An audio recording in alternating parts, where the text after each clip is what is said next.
Twitter, and Postmates, just to name a few. He's also supported the cutting edge of blockchain startups as a partner at Metastable Capital. We'd like to welcome Naval Ravikant here for a fireside chat with Jain, founder of the Incentive Markets Project and Senator.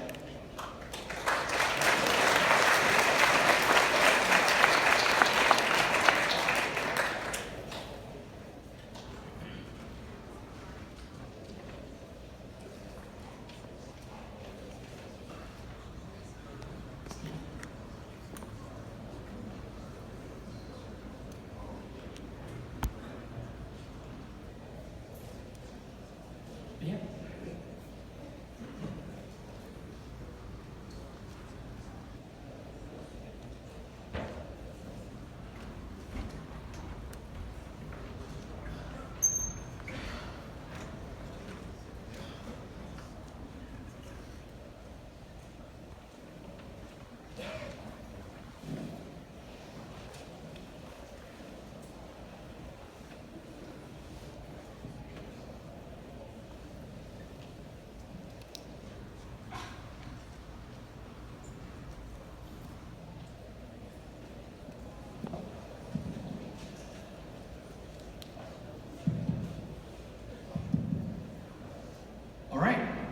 Well, thanks everyone. We have a real treat here at our next talk.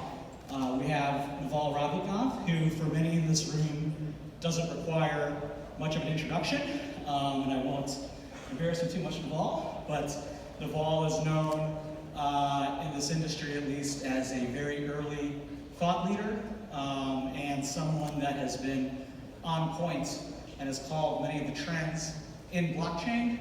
And I think it's a fair statement to say that many projects have Naval as a advisor or founding force. I know back from your time at Venture Hacks, you've made it a point to help out the younger generation in building out technology. So I just wanted to give a warm welcome to Naval and thank him for joining us. Thank you.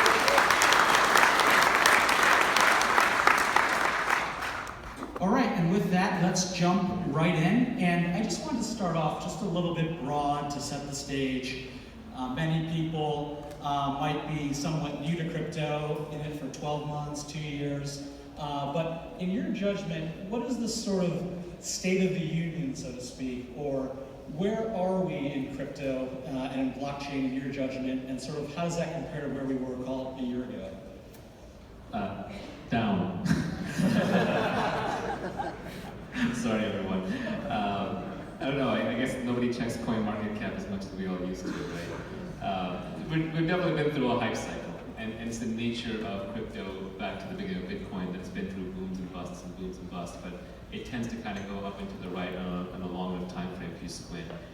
This last run-up was very unique in that this was the coming of age of a whole bunch of coins other than Bitcoin. Many of them based on the Ethereum ERC20 platform. So we kind of went through that hype cycle. I think financially speaking, this last time it felt like we almost broke into the mainstream. We almost broke into the mainstream discourse. We almost had retail investors really participating. We almost broke into payments. We almost got Wall Street completely involved, but we didn't quite get there. But I think what did happen was that we laid the financial foundation and infrastructure for a real innovation phase.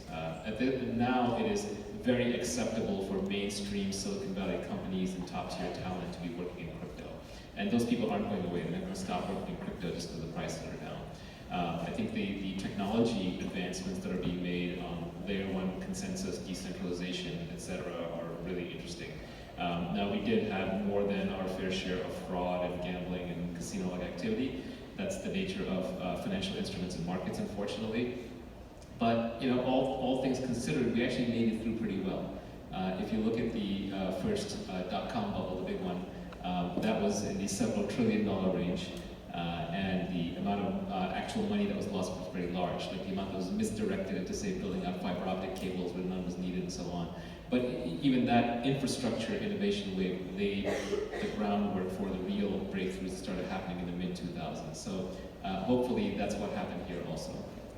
Right. So you mentioned sort of this feeling of we were just on the cusp or the precipice, and many of the headlines that we see as of late, we had Yale investing in a colleague's fund, Matt Wong, and Fred Rocher on Coinbase. Yale is also invested in Andreessen's fund. We have the Bitmain IPO looming in the horizon. So where are we in this institutionalization, and what do you see the next 12 to 18 months bringing in that front? And do you sort of view this as sort of from the lens of the LPs or people that are allocating capital? What kind of signal do these sort of smoke screens or smoke signals provide to them when they're going through their process when you're talking with the allocators? Yeah, Matt Wong and Fred Rocher and Charlie Noy started this fund Paradigm, which you could say sort of Sequoia crypto-like, because Matt came out of Sequoia, so a lot of Sequoia's LPs went in there, including Yale. And then Chris Dixon and crew started A16Z Crypto, which came out of Andreessen Horowitz, so their LPs went in there. So it's not like those LPs necessarily would have gone into non-Andreessen, non-Sequoia funds, but the fact that they did that now legitimizes it, means that other LPs aren't as scared to step forward, other VCs aren't as scared to step forward. And at this point, you can see that basically 3 or 4 out of the top funds in the world, at least Andreessen, USV, and Sequoia, have basically given the green light on crypto. And it's literally, to their credit, that is what keeps those funds alive and separated from the pack, that they're always willing to kind of go to the edge and take these risks when other VCs will sort of dither and sort of wait for it to be more obvious. So I do think there is a legitimization story there, but it's not instantaneous. The other endowments, they're going to kick the tires for another 12 months. And they've already been kicking the tires for the last 12 months. And before they didn't want to get in because the price was too high, now they want to get in because there's been a crash, right? So they can always talk themselves out of it. But I think they'll slowly start inching in. I did hear unverified rumor that there is a big endowment now that is buying like $10 million a month of Bitcoin. It's a rumor category, but you can't completely dismiss it. I think they've been doing their homework long enough that they can start doing things like that. The institutions have really been waiting for custody to arrive, high quality custodians. And they have to be both SEC qualified custodians, plus they have to be crypto technically qualified. And now you have Coinbase, you have BitGo, you have Anchor, you have Ledger, you have others who are very serious custody players. And you also have the larger institutions, larger classic financial institutions are looking at getting into crypto custody. So I think for the institutions to come in, you need to have custody, and custody is being taken care of. So that's going to be foundational infrastructure. That said, I wouldn't get too caught up in the institutions have to come in. Yes, that's where the money is, but that's not where the dream is. The power of crypto is in decentralization, and institutions by definition are centralized. We didn't create a new decentralized currency so that we could have a new bank. We created it so that you could be your own bank, or so that you didn't need a bank. And to the extent that you have more speculators arriving, which is really what these institutional investors are, it's okay, it drives up the value and it gets your coin market back up and everybody feels good and it sort of powers the ecosystem, but it is not the real revolution. The real revolution is armies of programmers deploying code for consensus mechanisms that can live outside of any single institution or dictator or king or country or mob or sovereign or company. So I think that the core underlying technology, there's a ton of innovation going on. You look at the ETH guys have really woken up, and now it's all constantly Vitalik and Cloud on Twitter going back and forth about Shasper versus FFG. Like there's clearly a race on. You can see all the new protocol mechanisms, the new consensus mechanisms coming up, the Thunders, the Oasis, the Codas of the world, right? You can see like new kinds of proof of works, proof of space-times are big now. A lot of people are innovating in that. You can see a lot of the privacy coins like Zcash shipping the sapling upgrade. Monero has shipped some big upgrades recently. You've got Grin with Mimblewimble coming up. So there's just a lot of technical activity. And it's still very much at the infrastructure layer. It's not at the end user layer. But I feel like now that the technology layer is really getting laid out. And that's the exciting piece. But if the institutions come in or not, they'll eventually come in if the technology works. So it's just a question of when, not if. But all they are is they're just a signal of the heat in the market. They're not a signal of the fundamentals in the market.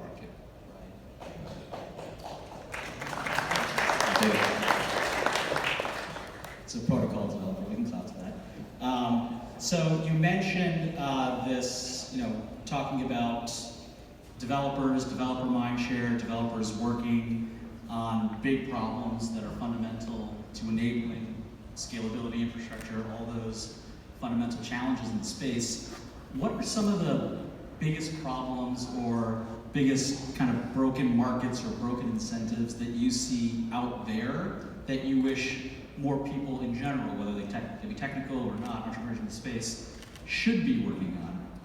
Yeah, well, there's stuff that people are already working on, which is, I don't think any of the coins are that decentralized yet.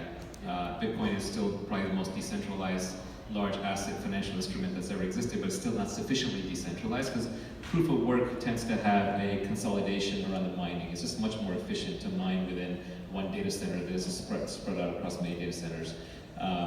We also don't have enough developer decentralization yet. Within multiple coins we do. In fact, the existence of all multiple coins, the existence of different dev teams.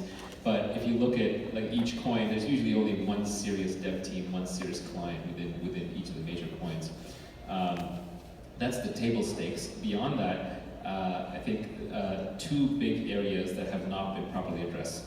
One is distribution of the coins themselves. Like how many actual Bitcoin users out there in the world today?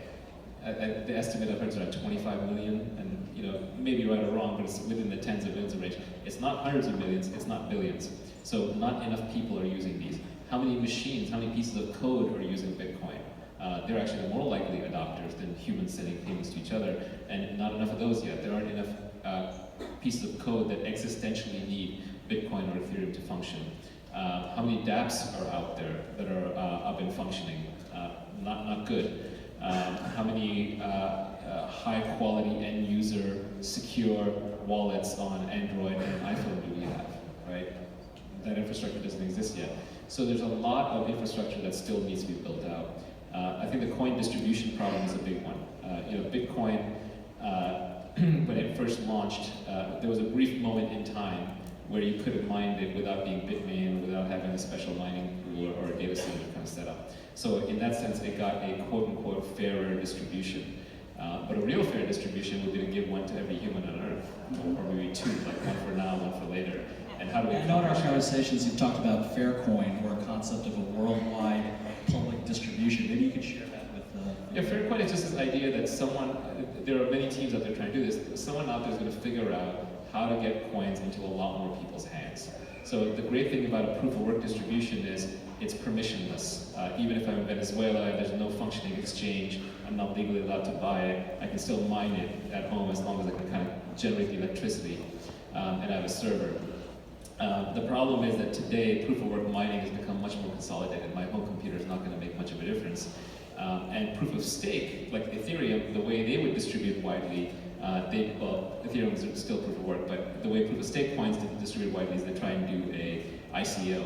But now with the regulatory crackdown, people are scared of ICOs. ICOs only go to a small number of rich accredited speculators, so it's not really distributing the coin. So the newest thing to come along is airdrops. So you can see like Handshake did a developer-focused airdrop, Dfinity did a community-focused airdrop using CoinList, which I'm involved with. So there are other ways to kind of get coins into broad hands, but somebody has to figure out how to get coin into enough people's hands that enough people in the world will say, oh yeah, I'm willing to trust this as the new system of wealth storage and transfer and payments.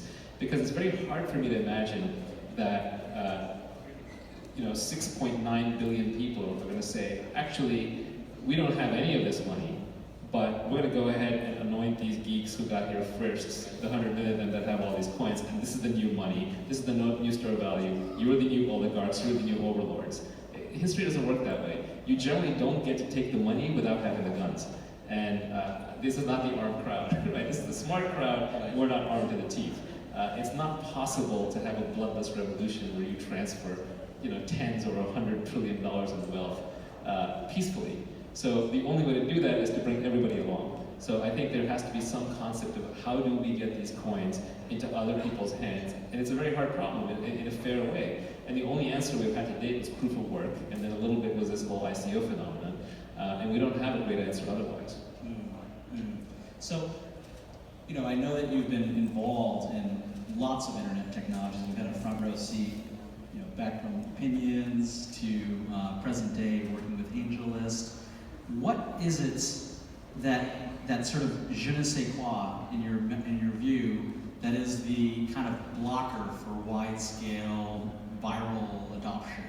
Are there analogies to the internet, and do you kind of see this as a bit of a grind or a slogging kind of process, or is it something that maybe it's sort of a step function that if someone kind of cracks the code, so to speak? But what are some of the elements or signposts that you think are kind of holding back that kind of viral adoption? Yeah, I think the obvious ones are just that there isn't really good wallet software. There isn't a killer dApp. Those are kind of the obvious ones. That we also just haven't had the combination of a major nation state's currency collapsing while that population has access to a high quality cryptocurrency that they can use on their mobile phones. Like that intersection hasn't happened. That would be one powerful driver. But I would just be honest and say, I don't know. I don't think anybody knows. This is such a new phenomenon, such a new system, that it's very hard to draw analogies. We redefine what money is, not even every human lifetime. It's in between several human lifetimes. So there's nobody alive today, who's really watched a transition of this order. Or maybe there are a few people alive, but I'm not even sure the analogies apply. When something happens like twice in a generation, like twice in 20 years, then you have some smart, wise traders or investors or entrepreneurs who are like, oh, I've seen this before, this is how this plays out. There's no real analogy here. You're basically intersecting money with governance, with technology. And there's the Silicon Valley types who argue programmability technology is what matters. There's the Austrian economist types or the anti-bank types, sovereign individual types who argue it's a sound money that matters.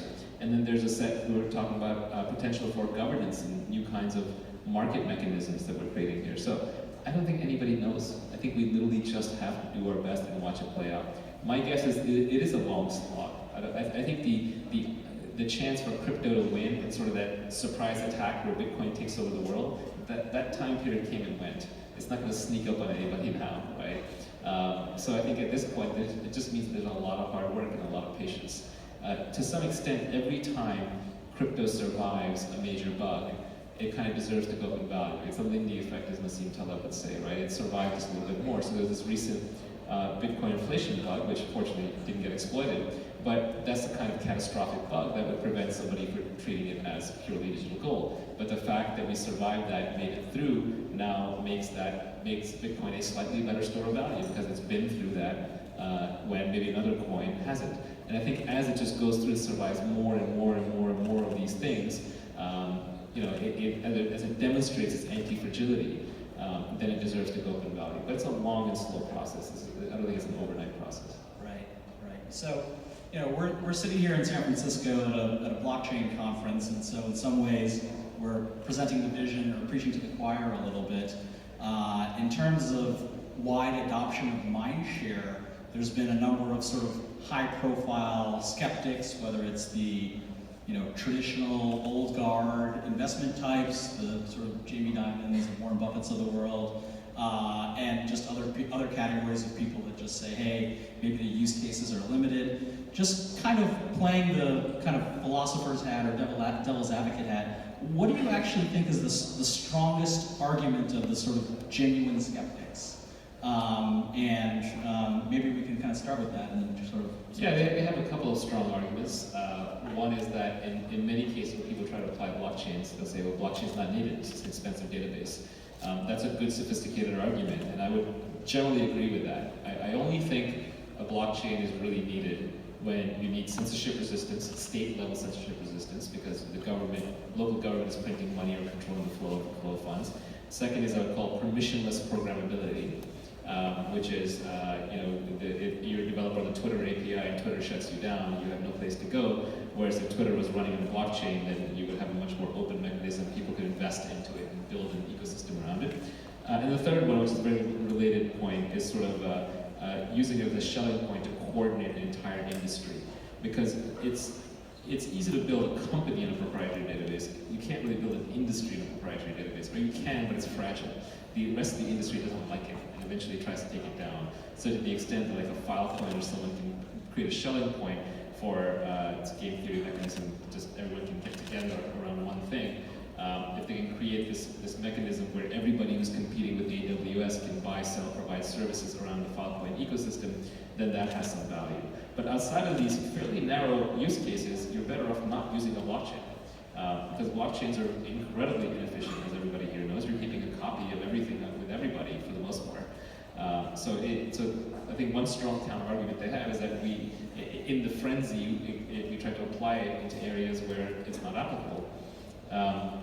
Another counterpoint that they give is that the government will never allow it. You know, a lot of the more interesting applications of blockchains do run counter to the control of the modern welfare nation state exercises, including the right to censor transactions and the right to print more money and the right to dilute you, the right to take your money back out of your bank account.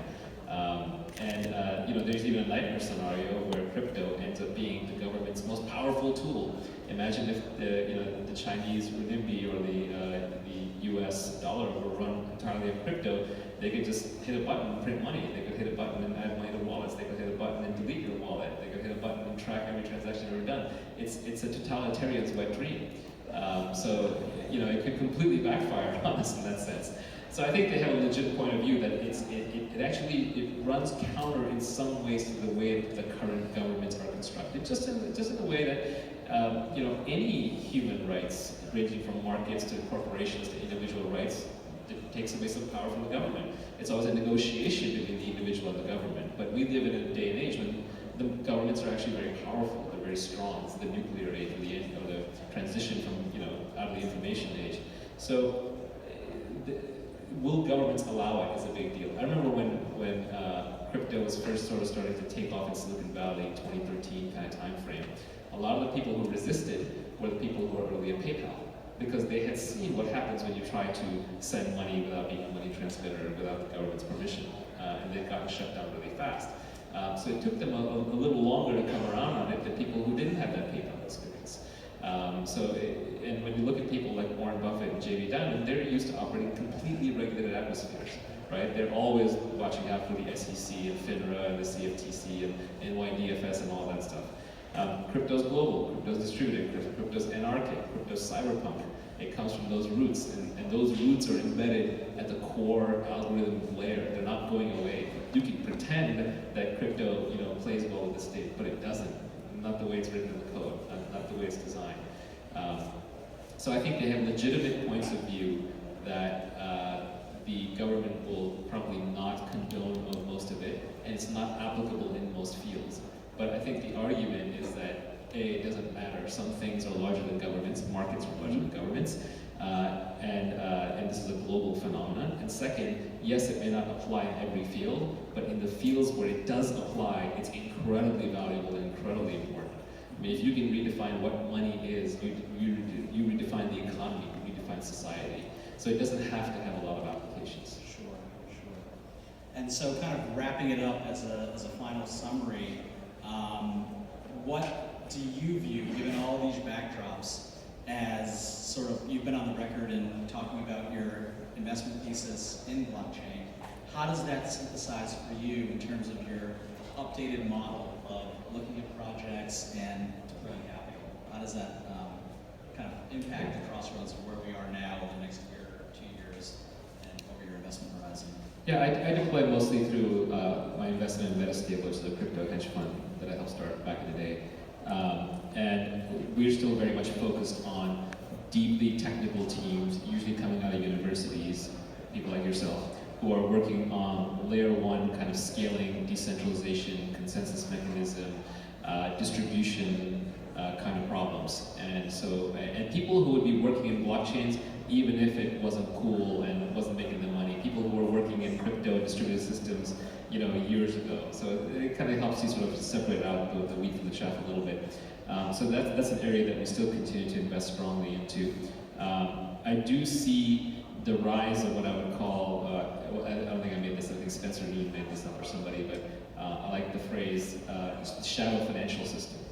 I think of it as, now with companies like DYDX and Karma, and there's a zillion of them, the DEXs and 0x and so on, we're starting to see Everything Wall Street does that is custom and exotic, and you know this, you were at D. Shaw, if I remember correctly. Everything Wall Street does in terms of its high-frequency trading, the CDOs, the junk bonds, the leveraged securities, the custom swaps, all the crazy stuff that Wall Street invents. This is all done by bankers wearing ties and suits and making $1 million a year in bonuses, done over the phone between like Goldman and somebody else, and it's all very manual.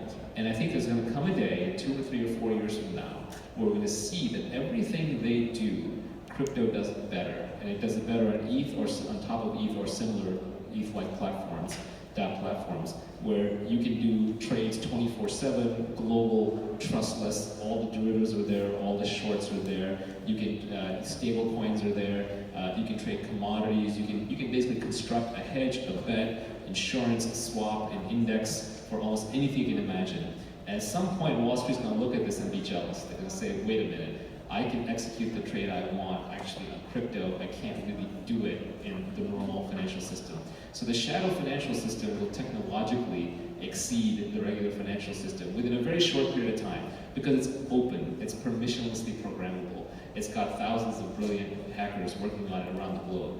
And that global permissionless shadow financial system, it's going to be very interesting to watch who plays in that, what it does, and how much of the global market starts moving over. In the early days of crypto, we thought that the interesting activity was going to come from the dark markets, Silk Road, Ross Ulbricht. It may actually come from financial markets on crypto that are bigger than the traditional financial markets, or will eventually become bigger. Right. I think that Wall Street is most certainly taking notice. Just as a final thought, there's sort of a lot of young people. One of the things that really excites me every day is just the amount of energy and fervor, whether it's at Stanford, looking at blockchain course enrollments. One of the things that I really love is I'm like the oldest guy at my company. So what is your kind of parting advice here as we wrap up to maybe young people in the audience, maybe young computer scientists and developers and scientists, or even non-technical people that know they want to be a part of blockchain, part of the story, they want to bet their careers on this, but they're just sort of unsure where to start, unsure what projects, or what's sort of a framework or a guidepost that you might offer as advice to sort of a young person wanting to get involved? I mean, if you're technical, contributing to open source projects is always an amazing place to start. Like, there's never enough eyes on the code. Even if it's someone who's just reviewing the code, looking for bugs, debugging, just helping out, even writing, technical papers, writings, readmes, FAQs, things to kind of help with the technology development. For all of Bitcoin's incredible thunder and valuation and impact, there's like a handful of developers working on it. It's tiny. So it's very easy to make a difference on the code base, and by that and after that you can build a gargantuan reputation. Everybody wants to hire someone who's worked on the Bitcoin or Ethereum or Zcash core code base, right, or Monero or what have you. So I think that's an obvious way. Community development is a big deal. There's still, I still have a very hard time. People say, teach me crypto, right? Yeah. Pointing them to like the master set of resources is very hard. Part of it is nobody accumulates the master set. Part of it is that everyone has their own agenda, their own point of view. So you might end up with an XRP maximalist over here, or a Bitcoin Cash maximalist over there. Keep an open mind. Don't be too tribal. Nobody knows. So I think just constantly educating people, building communities is very useful. And we're always coming up with new things. It's always a moving target. Like what's going on, the latest with Zcash and Monero and privacy. How do bulletproofs compare to whatever's going on in Saplink? Can you build a compressed blockchain ZK Snarks, or should you go for ZK Starks? Are trusted study setups and multi-party computation really viable, or are they like a temporary thing? Right? So it's all these questions. They're always coming up. So just learning and then synthesizing and communicating and helping people and building a community around it, I think is also super helpful. So that's a perfectly fine way to start. At the end of the day, just start whatever interests you, because that's what you're going to stick with.